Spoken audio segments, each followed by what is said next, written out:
빌립보서 14번째 시간입니다. 거리 두기는 섭리적 시각을 열어준다.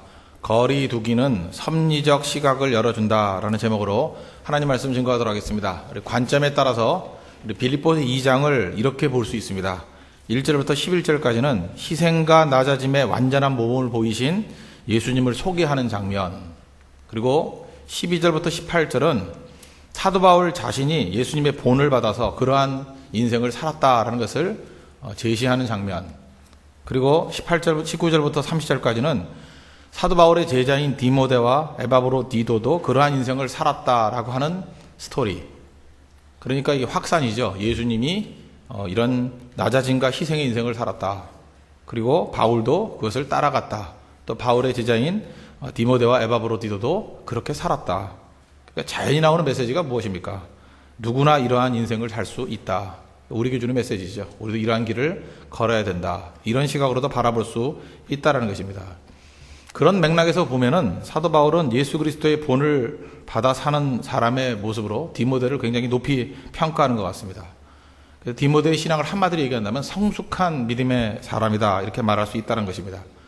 오늘은 디모데, 또 다음 주에는 에바브로디도를 통해서 도대체 성숙한 신앙에 대한 조건이 무엇인지를 한번 살펴보겠습니다. 오늘 두 가지를 살피겠는데, 성숙한 신앙인이 되면은 시각이 바뀐다는 것입니다. 그리고 또 하나는 행동이 바뀐다는 거예요. 그럼 성숙한 사람의 시각이 무엇인가? 그것을 굳이 이제 21세기 표현에 의하면 거리두기다, 이렇게 표현할 수 있고, 또 디모데의 성숙한 행동이 무엇인가? 그것은 자기 일을 하는 성실성, 이렇게 표현할 수 있다는 것입니다. 두 가지 내용을 살펴보도록 하겠습니다. 첫 번째는 성숙한 사람의 시각은 거리두기라는 것입니다. 21절을 보시면 그들이 다 자기 일을 구하고 그리스도 예수의 일을 구하지 아니하되. 그러니까 디모데는 이 반대 인생을 살았다는 거죠. 세상에는 많은 사람들을 보면은 자기 일만 구하고 그리스도 예수의 일은 구하지 않고 살아가더라. 그런데 디모데는 그게 아니라는 거죠. 그러니까 뒤집어 얘기하면 무슨 얘기입니까? 디모데는 자기 일을 추구하는 인생이 아니라 그리스도 예수의 일을 구하는 인생을 살아간다라는 것입니다.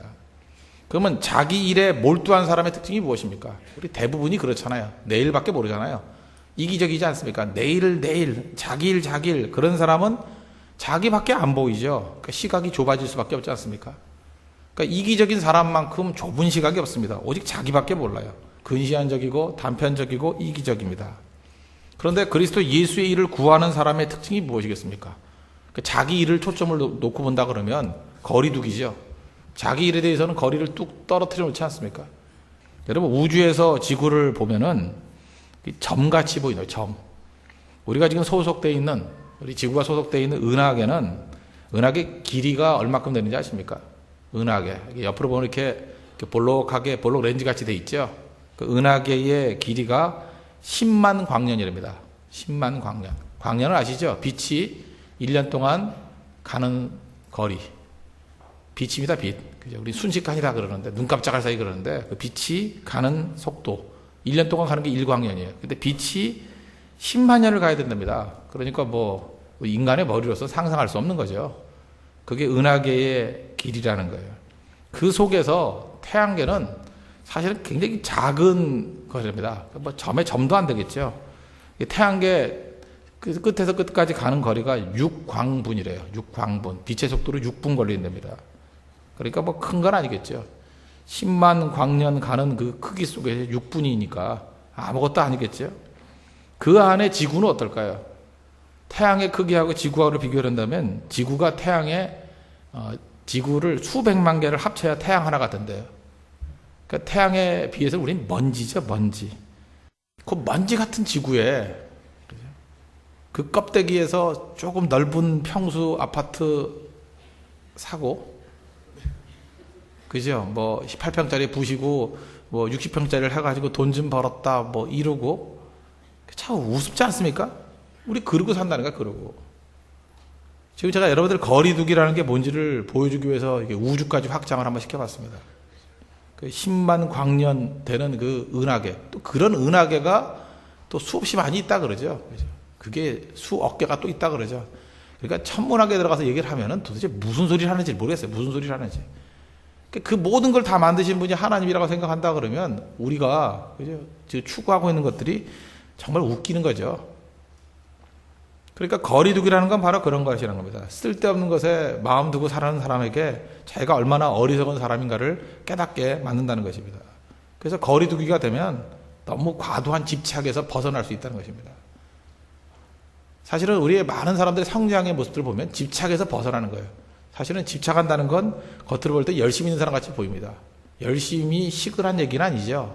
그러나 거리를 두고 봐야 비로소 전체를 볼 수 있고, 또 전체를 봐야 어리석음에서 벗어날 수 있고, 또 하나님의 시각의 일부분이라도 이해할 수 있게 된다는 것입니다. 그래서 거리를 둔다는 건 뭐예요? 섭리적 시각을 갖게 한다. 거리 둔다는 건 무슨 얘기입니까? 자기 자신의 집착의 어리석음을 깨닫게 된다. 그 얘기하고 똑같다라는 것입니다. 우리는 많은 순간에 내 뜻대로 되기를 원합니다. 그냥 내 뜻대로. 근데 우리 인생 삶에서 내 뜻대로 다 됩니까? 잘 안 되잖아요. 그리고 또 하나, 내 뜻대로 좀 안 되면 어떻습니까? 그거를 깨닫는데 사실은 그 신앙적인 성숙이 필요하다는 거죠. 우리는 많은 순간에 그 미숙할 때는요, 세상 만사가 다 내 뜻대로 돼야 된다는 거예요. 근데 하나님께서는 내 뜻대로 이끌질 않거든요. 그러면 중간에 원망도 하고 낙심도 하고 그런다는 거예요. 근데 한번 생각해 보십시오. 어거스틴 같은 사람 한번 생각해 볼까요? 어거스틴은 그 방탕한 사람인 거 아시죠? 사생아도 낳고, 뭐, 온갖 술 퍼마시고, 방탕의 길은 다 걸었죠. 근데 그의 어머니, 유명한 어머니 모니카라는 어머니가 있지 않습니까? 기도하는 어머니였습니다. 어머니가 너무 많이 기도했죠. 뭐 우리가 뭐 눈물에 자식은 망하지 않는다 그런 얘기 들어봤지 않습니까? 기도하는 어머니의 상징 그러면 모니카를 둘 수 있겠죠. 근데 이 어거스틴이 하루는 로마로 가겠다고 얘기를 합니다. 로마로 가겠다는 건 뭐예요?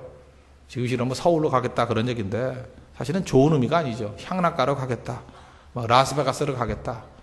술 퍼마시는 본향으로 가겠다. 뭐 그런 뜻입니다. 더 타락하려고 갈라 그러는 거예요. 더 타락하려고. 그러니까 어머니 시각에 의하면 로마로 가면 안 돼요. 얘는. 어머니 품속에서도 이렇게 방탕한데 엄마 눈 벗어나가지고는 이게 어디까지 갈지 모르겠죠. 그래서 기도하는 어머니 모니카가 말리고 말렸습니다. 어머니 만류에도 불구하고 뿌리치고 로마로 갔습니다. 그때 모니카는 통곡했어요. 내 아들 망쳤구나. 사실은 원망했다는 얘기는 안 나오지만 하나님 어찌하여 내 기도를 응답하지 않습니까? 왜 이렇게 내 기도 하나도 응답이 안 됩니까? 이 녀석 언제 인간 됩니까? 뜻대로 되는 게 없군요. 그리고 그게 퍼져 있었을 것입니다. 근데 더 방탕하려고 로마로 갔던 이 어거스틴이 거기서 누굴 만납니까? 암브로스를 만나잖아요. 암브로스라는 사람은 당대의 복음의 대가입니다. 진리의 수호자입니다. 그러니까 최고의 목사님 만난 거죠. 최고의 목사님. 거기서 암브로스를 만날지 누가 알았어요? 그 암브로스를 만나서 어거스틴이 탕자 어거스틴에서 성자 어거스틴으로 변화가 되잖아요. 엄마가 그렇게도 반대했던 로마를 향해서 가는 길이 그에게는 사실 변화의 길이 되었다는 것입니다.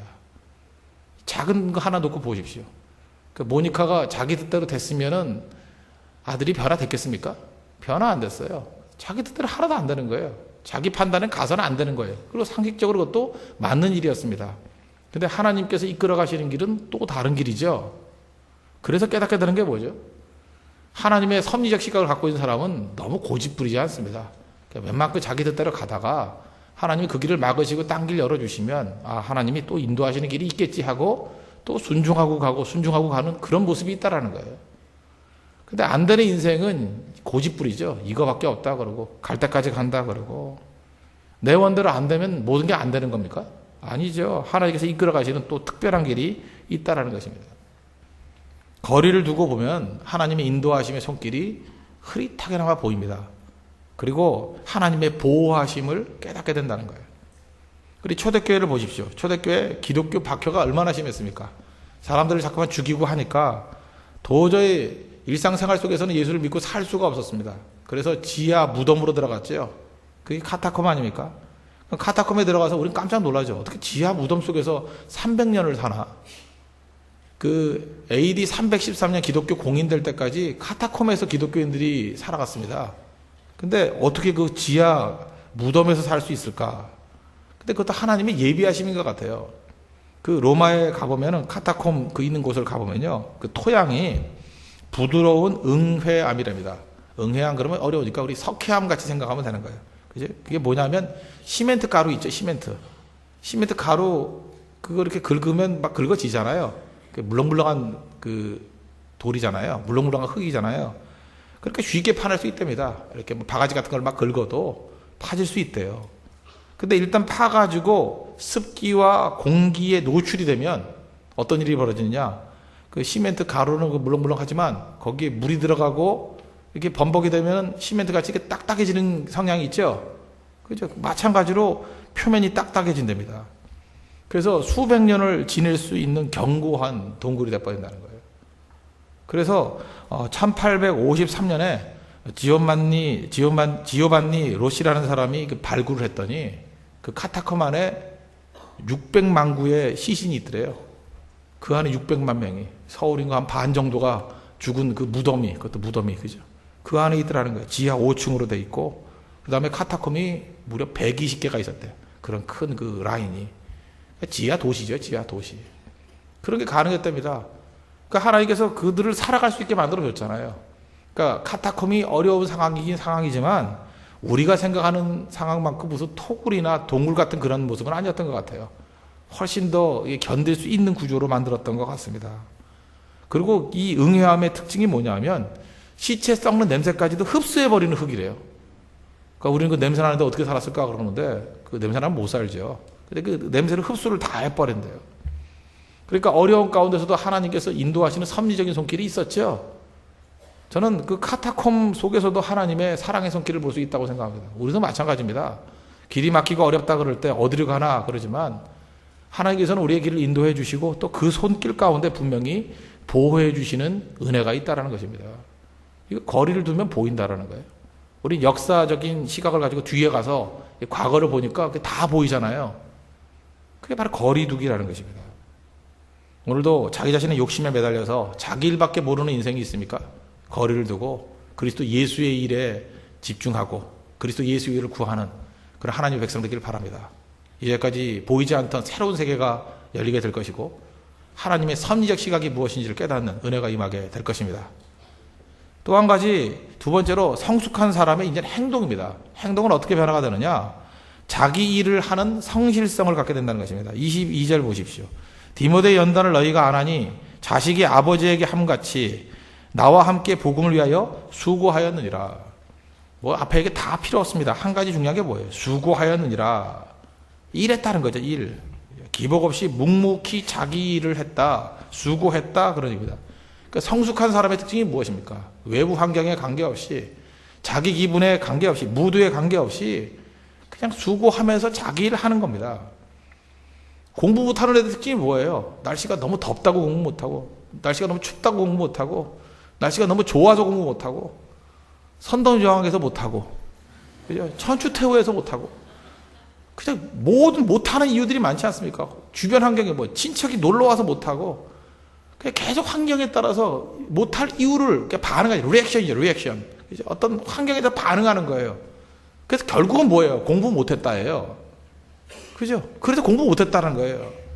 그럼 학생만 그렇습니까? 인생 제대로 못 사는 사람의 특징이 뭐냐면 이것저것 다 핑계를 대면서 그래서 일 못했다라는 거예요. 근데 성숙한 사람의 특징이 무엇이냐면 뭐 조건 얘기가 아닙니다. 어려워도 힘들어도 뭐 그런 얘기 쭉 나열해도 하나의 수식어기에 불과해요. 그는 꾸준히 그 자리에서 일했다예요. 디모데의 성숙은 바로 거기에 있습니다. 성실하게 그 자리에서 자기 일했다라는 거예요. 일했다. 그러니까 환경에 영향받지 않습니다. 그냥 자기 일하는 거. 그게 성숙함이에요. 미성숙한 사람의 특징이 뭐냐면 항상 대립적인 자세를 견지합니다. 대립적인. 그래서 자기 일을 못합니다. 오로지 반응으로서만 일을 해요. 반응으로서. 그리고 리액션밖에 못합니다. 예를 들어서 예수님 산상수훈의 표현에 의하면 어떤 사람이 왼쪽 뺨을 치면 오른쪽 뺨도 갖다 대라 그랬죠. 그죠? 이렇게 한쪽 뺨을 치면 또 다른 쪽도 갖다 대라. 이게 생명이 있는 사람의 반응입니다. 그 자기가 환경에 관계없이 자기 주체적으로 생각하는 거냐. 생명적인 반응 아니에요? 반면에 어떤 사람이 오른쪽 뺨을 쳤더니 나는 턱을 날렸더라. 이건 뭐예요? 반응이죠, 반응. 리액션이죠.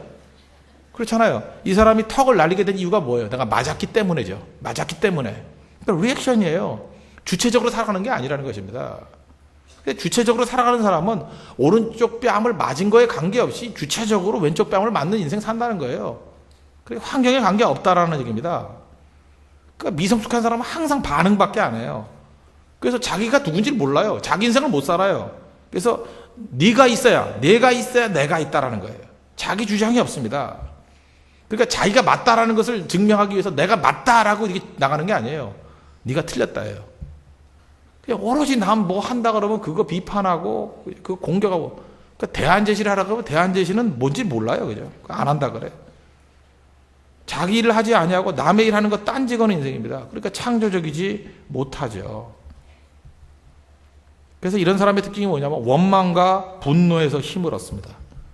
그래서 그 사람이 이끌어가는 힘의 원동력은 원망이에요. 그리고 항상 분노예요. 교회에서도 이런 일이 많습니다. 교회가 부흥하고 기도하고 전도하고 선교하고 이럴 때는 이런 사람들은 보이지도 않아요. 이 전도하고 선교하고 기도하고 이런 것은 창조적인 에너지잖아요. 환경과 관계없이 내가 하는 거잖아요. 그죠? 주체적으로 내가 하는 거 아닙니까? 이런 거에서 힘을 못 써요. 근데 교회 안에도 이렇게 보면은 분쟁이 일어나고 누가 잘못하고 막 이런 일이 있지 않습니까? 그때 이런 사람들이 존재 가치를 발견해요. 어디 숨어 있다가 나타나가지고, 그죠? 막 공격하고 비판하고 틀렸다. 이 사람들 왜 그런지 알아요? 누굴 틀렸다 그러는 순간에 내가 옳은 거기 때문에. 어린애 같아요. 미성숙하기 때문에 그렇다는 거예요.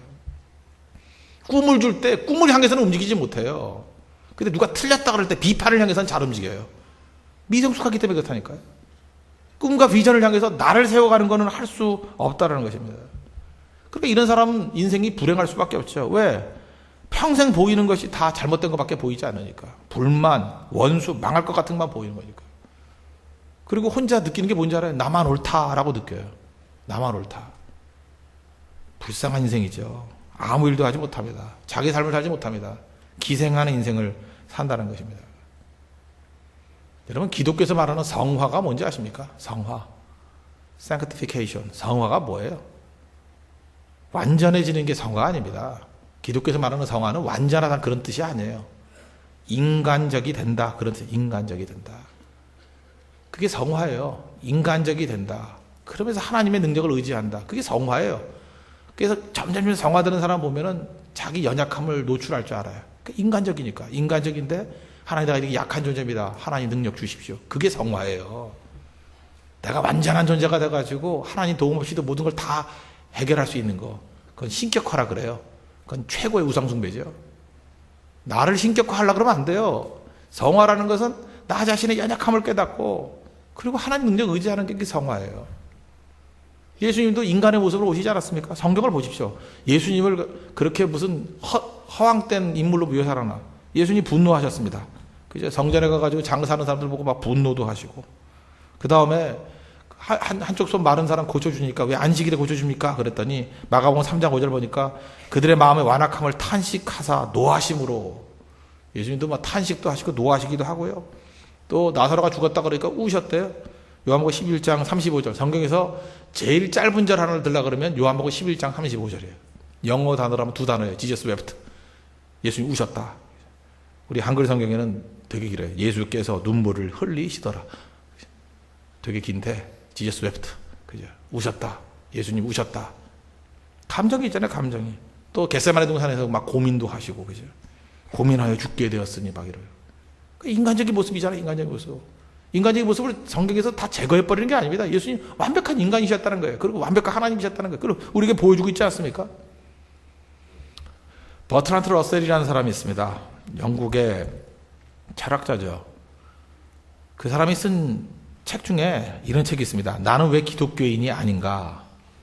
Why I am not a Christian. 이런 책이 있어요. 그 최근에도 그 안티 크리스천 크라이스트 할 때 그 나오는 책 중에 대표적인 책이에요. 제가 어저께 그거 읽었습니다. 왜 나는 기독교인이 아닌가? 1장에 보니까 그 예수님에 대해서 이렇게 비판을 하는 거예요. 예수님 문제가 있다는 거예요. 문제가 뭐냐? 자신의 설교에 귀를 기울이지 않는다고 사람들을 향해서 막 욕하고 저주했다는 거예요. 분노했다는 거예요. 이 왜 안 되냐 그러면서 이럴 수가 있냐는 거예요. 그래서 품위에 어울리지 않는데요. 그러면서 예를 들기를 소크라테스라면 그랬을까? 딱 이런 식이에요. 예수님 천박하다라는 거예요. 버트란트 러셀이 착각하고 있는 게 뭐냐 하면 우리 인생이 플라스틱인 줄 알아요. 플라스틱. 여기 조화가 있고 생화가 있어요. 조화는 시들지도 않죠. 그죠? 1년이나 시들지 않아요. 근데 조화를 딱 보는 순간에 뭔가 완벽하게 갖춘 것 같은데 습기도 없고 만지고 싶지도 않고 뭔가 그래요. 근데 생활을 보십시오. 그 하루 이틀이면 시드는 거예요. 그렇지만 시들 수 있다라는 그게 우리에게 얼마나 아름다움을 줍니까? 약간 시드는 꽃도 예쁜 거 아세요? 결혼식 끝나고 난 다음에 저녁에 보는 꽃. 난 비참하다고만 보지 않아요. 야, 아름다움이 좀 가는, 30대 후반이네. 이게 딱 느껴져, 이게. 그게 생명이라고, 생명. 생명이 뭔데, 생명이. 플라스틱 되는 게 아니에요. 삶 속에서는 기쁨도 있고, 슬픔도 있고, 평탄함도 있고, 험난함도 있고, 그게 인생이죠. 그게 다 사라지고, 플라스틱 같이 살아야 돼요? 버트란드 러셀은 이걸 모르는 거예요, 이거를. 소크라테스가 그렇게 살았을 것 같아요? 그 기록에 남아있는 게 그런 거지. 플라스틱같이 박제된 이야기죠. 모든 영웅의 얘는 다 박제된 얘기예요. 플라스틱이지. 그게 인생을 그렇게 사는 사람이 있어요, 이 세상에. 그 안에 슬픔과 기쁨과 넘어짐과 쓰러짐과 그런 게 다 있는 거죠.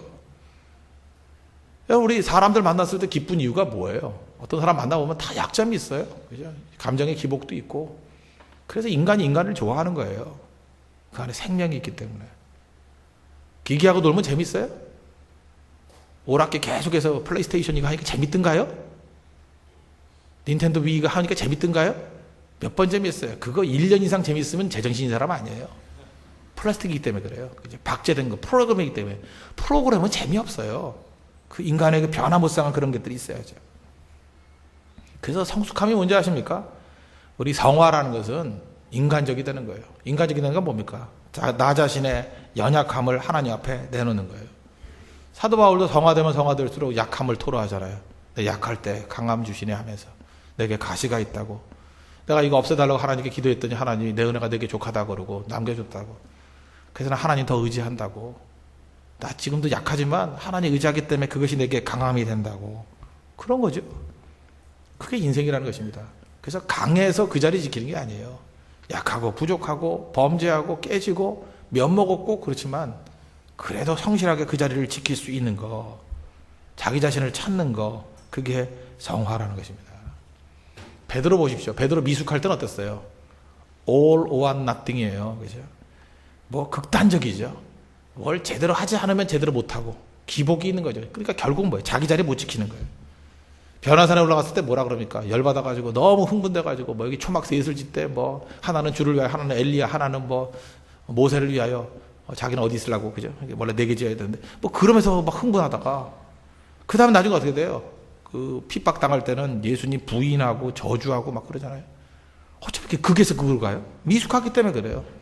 예수님 물 위로 걸어오시니까 뭐 나도 걷겠습니다. 그래가지고 뭐 걷다가 또 바람 소리 듣고 두려워가지고 또 물에 빠져가지고 또 어부가 또 수영도 못해요. 목수한테 또 건져달라 그래요. 또 그래서 나 수영 못하거든요. 뭐 이러면서 또 건져달라 그러고 극과 극이에요. 극과 극.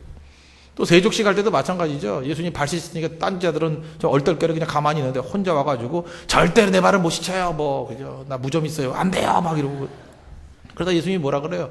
내가 내 발을 씻기지 않으면 넌 나와 상관이 없느니라 그랬더니 그러면 뭐 목욕까지 시켜줘요. 몸까지 시켜줘요. 그랬더니 내가 때밀이냐 그러고 안 하잖아요.